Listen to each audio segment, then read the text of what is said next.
Nicholas, moved by her sorrow, prayed fervently for the child. He placed his hand on the head of a sick boy and said, "The good God will heal you." To everyone's amazement, the child began to breathe again, and life returned to his tiny body. He is reported to have resurrected over 100 dead children, including several who had drowned together.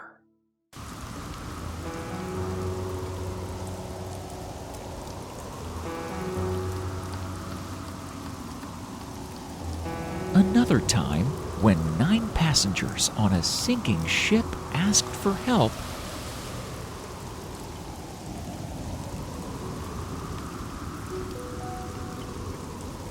at that moment, the storm suddenly calmed, and the ship sailed safely to shore.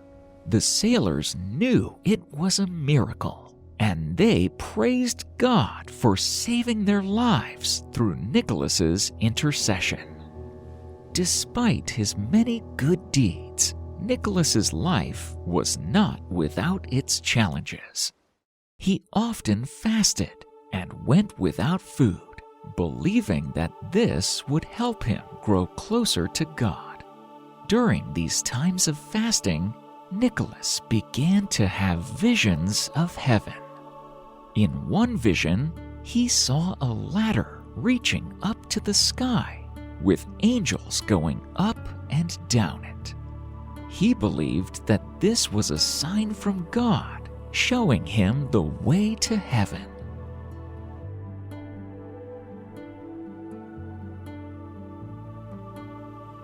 But the most powerful vision he had was of the Virgin Mary.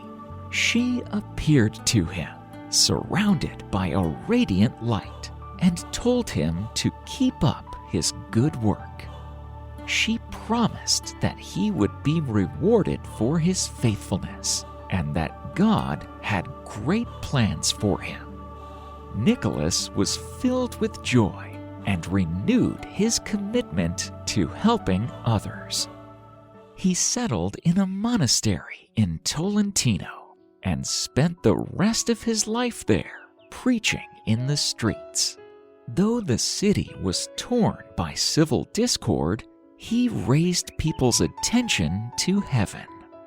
Many were moved to conversion upon hearing him. One man, however, was not moved. He was used to a wayward, evil life, and whenever he came upon Nicholas preaching in the streets, he would try to shout him down and disrupt the crowd's concentration. Nicholas refused to be intimidated. He was resolute and patient, and this steadfastness began to have an effect on the man's heart. Sorry for interrupting the video. I am here to deliver a quick message. If you think our channel has given you $5 worth of knowledge, then can you take a moment to make a donation? Please don't skip the video. 99.8% of our viewers simply skip this, or many think they will donate later and forget. If you make a small donation now, then we can keep making good videos like this one. You can choose to support us through Patreon or make a one-time donation through PayPal. The links are given in the description box below. If you are one of our rare donors, we warmly thank you. You have shown the world access to good content matters to you. Thanks again, and God bless. One day, the man brought friends to fight with swords in the street near Nicholas as he preached, so as to cause people to scatter. Nicholas prayed over a piece of bread and gave it to the man. As soon as the man ate the bread, the evil spirit left him, and he was restored to his normal self. Afterwards, he apologized to Nicholas and began to reform his life. Soon after this, Nicholas became a sought-after confessor and would sometimes spend the whole day hearing confessions. The tradition of the bread of Saint Nicholas continues to this day, with people all over the world receiving blessed bread in his honor. As Nicholas grew older, his health began to decline, but he never stopped caring for others.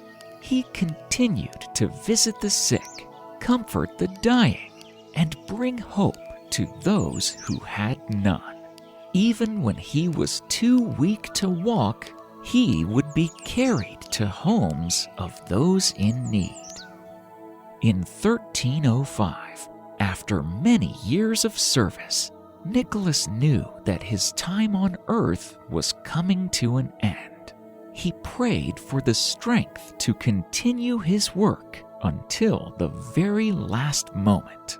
Surrounded by his fellow monks, Nicholas passed away peacefully, his face filled with the serenity of someone who knew he was going to meet God. Saint Nicholas is patron saint of babies, those who work on the water, and those who are dying. After his death, Nicholas was remembered not only for the miracles he performed, but also for his deep love and compassion for others. He was canonized as a saint in 1446, and his feast day is celebrated on September 10th each year.